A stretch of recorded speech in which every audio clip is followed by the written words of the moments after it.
Salut, c'est Historia Kiffe, l'histoire on la kiffe, le podcast qui revisite l'histoire de façon absurde et décalée.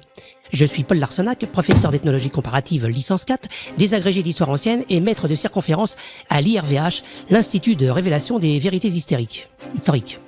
Aujourd'hui, je reçois un invité particulier, un grand conquérant, fondateur de l'Empire mongol, appelé également Temujin, j'ai nommé Gengis Khan.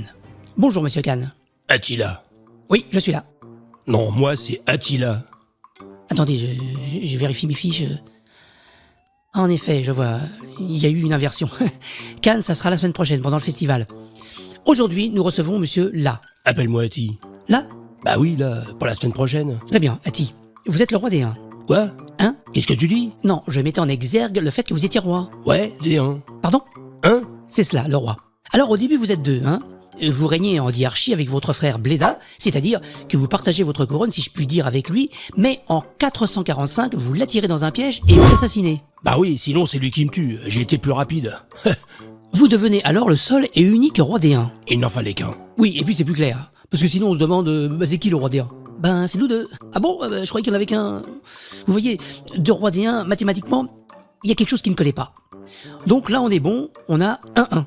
Vous devenez alors un conquérant qui fait peur à l'Empire romain, vous pillez et massacrez dans toute l'Europe, à tel point qu'on vous surnomme le blaireau de Dieu. Pardon, le fléau de Dieu. Ah, fais gaffe à ce que tu dis. On peut vérifier les fiches en régie ? Je vais pas faire votre boulot à votre place. Désolé, monsieur là, je suis entouré d'incapables. M'en parle pas. Je connais ça. Faut les trucider et tout rentre dans l'ordre. Donc vous êtes là, Atti. Et alors ça c'est fou, votre cheval a cette particularité incroyable, c'est que partout où il passe... L'herbe ne repousse pas, c'est exact. Attends, tu vas voir.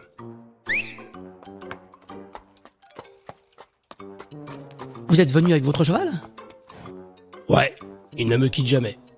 Contrairement à vos 3 dernières épouses. Elles sont libres de faire ce qu'elles veulent. Mais j'en ai plein d'autres. Comment expliquez-vous ce phénomène ? La polygamie est la norme à mon époque. Oh, je crois qu'il y avait plus d'amour entre nous, tout simplement. Quand on est toute la journée sur les plaines et les campagnes, à tuer, à piller... on est moins sous la tente. Non, je parle de votre cheval, et cette faculté qu'il a de rendre infertile le sol sous ses sabots. Le sol sous ses sabots, c'est pas facile à dire ça, sol sous ses sabots. Dites, c'est normal, il est en train de brouter la moquette. Ah, ça... Oh, je sais pas. Oh, j'ai toujours connu comme ça, ce cheval. Ah, depuis qu'il est tout petit. Un truc sous les sabots, ou je sais pas quoi. Du glyphosate, peut-être. Du quoi ? Un produit toxique, ou du Roundup. Je sais pas, je te dis. Mais dès qu'il pose la patte, hop, plus d'herbe, plus rien. Et il s'appelle comment, votre cheval ? Monsanto. Tout s'explique. Alors, on parle du cheval des Huns, mais dans l'Antiquité, il y avait le cheval de Troie. N'avez-vous pas l'impression d'une régression ? Parce qu'on parle des Huns, un par-ci, un par-là, mais en vrai, vous étiez plus nombreux. Ah ouais, un paquet même. Un paquet de 1. C'est assez binaire en fin de compte. Pas de 0. Non, que des 1. Revenons à vos exploits. Vous avez ravagé l'Europe. Ouais, j'ai brûlé, pillé et massacré Metz, Cambrai, Reims, Amiens et Beauvais. J'ai traversé le Danube 2 fois et j'ai pillé les Balkans. Ensuite, j'ai traversé les Alpes pour rentrer en Italie où j'ai dévasté la plaine de Pau. J'ai même failli détruire Constantinople. Ah, ça s'est joué à pas grand-chose. Très joli parcours. D'ailleurs, on dit que vous êtes roi, mais vous êtes aussi empereur. Ouais. Un empire composé également d'Alains. C'est qui ça, Alain ? T'es con quoi ? Le peuple des Alains. Les guerriers du Caucase. Et puis il y a aussi des Ostrogoths. Empire qui s'étend sur toute l'Europe centrale et orientale. Et vous menez une vie de pillage et de massacre avec vos fameux archers à cheval qui à l'époque sont considérés comme invincibles. Ouais, c'est une méthode de combat typique des plaines eurasiennes. Ah, on était mobiles, rapides et sans pitié. Le monde entier nous craignait. Malheureusement, ou heureusement, tout dépend de quel côté de l'histoire on se situe, votre parcours va prendre fin au début de l'an 453, pendant votre nuit de noces avec la Germaine Idilco, votre dernière épouse. Car vous allez mourir d'une manière soudaine et inattendue dans votre sommeil, étouffé par un saignement de nez. C'est ballot comme mort pour un conquérant de votre stature.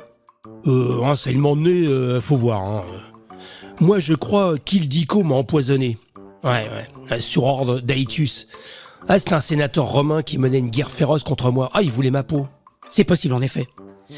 Vous serez enterré dans un triple cercueil d'or, d'argent et de fer et vous ferez égorger les esclaves qui vont creuser votre tombe afin de garder secret son emplacement. Ah bah ouais, je voulais pas être profané là comme le seront les pharaons de l'ancienne Égypte. Ah non. Et ça a fonctionné. Car encore aujourd'hui, on ne sait pas où vous êtes. Ah bah même moi je sais pas où je suis. Eh bien, merci Attila d'avoir fait cette petite sortie jusqu'à notre plateau, et je vous laisse retourner à votre éternité. Ah merci, ça nous a fait du bien de sortir du caveau avec le canasson. Ça nous a dégourdi les guiboles. Bon bah j'y retourne, hein. Tu viens mon santon? Enfin, j'y retourne. Si je retrouve ma tombe. Il a effacé nos traces avec ses sabots, le con. J'aurais peut-être dû mettre une petite balise pour la repérer. C'est vrai qu'elle est bien planquée quand même. Hein. Bon courage! C'était Historia Kiffe, l'histoire on la kiffe, le podcast qui revisite l'histoire de façon absurde et décalée, et aujourd'hui je recevais Attila, le roi des Huns. La semaine prochaine, je recevrai Bouddha en personne, qui est en tournée promotionnelle de son dernier livre, Tiens, voilà du Bouddha, aux éditions L'Éveil, qui invite à la spiritualité. Voix, écriture et réalisation, Pascal Laurent.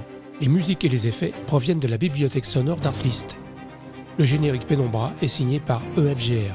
Musique additionnelle, Highest Peaks par Will van de Comet.